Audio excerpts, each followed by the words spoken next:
My name is Dr. Ghassan Abu Sita. My name is Dr. Ghassan Abu Sita. I am a plastic and reconstructive surgeon. I am a British Palestinian volunteer with Médecins Sans Frontières.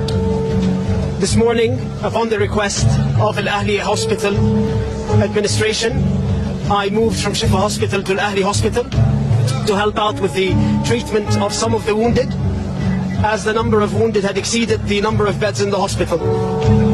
We had been operating all day and had made the decision that in order to continue operating on these patients, I would stay behind and sleep at the hospital. In the evening, after we finished one of the surgeries, we heard a missile screech following by a huge explosion. As a result of the explosion, part of the ceiling of the operating room fell. As I moved towards the outside of the operating room and towards the emergency department, we could see bodies of children piled up, both dead, not moving, and wounded. There were several who had been amputated. I tended to a man who had his leg blown off at the thigh. We then carried on trying to resuscitate the patients. When the ambulance came, I decided to help out by carrying one of the wounded who had had a shrapnel in his neck into the ambulance. As I was walking towards the ambulance, there were body parts everywhere, and there were bodies piled up in the courtyard of the hospital. I then got into the ambulance and escorted the patient back to Shifa Hospital.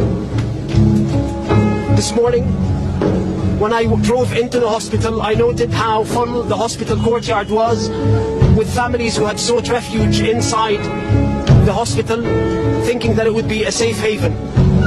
It's these very same families who are now either dead or critically wounded as a result of this attack. This is a war crime that the world has seen coming.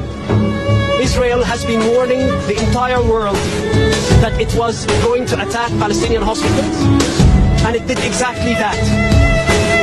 Every Western politician who has declared unconditional support for Israel's war effort on the Palestinian people has the blood of these children on their hands.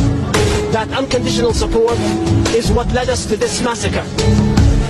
The impunity that Israel believes it has from its Western allies is what has led to this massacre.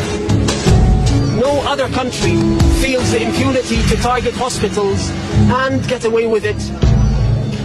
What happened today is a war crime, and if the Israelis get away with it again, then more war crimes will be committed and more hospitals will be targeted.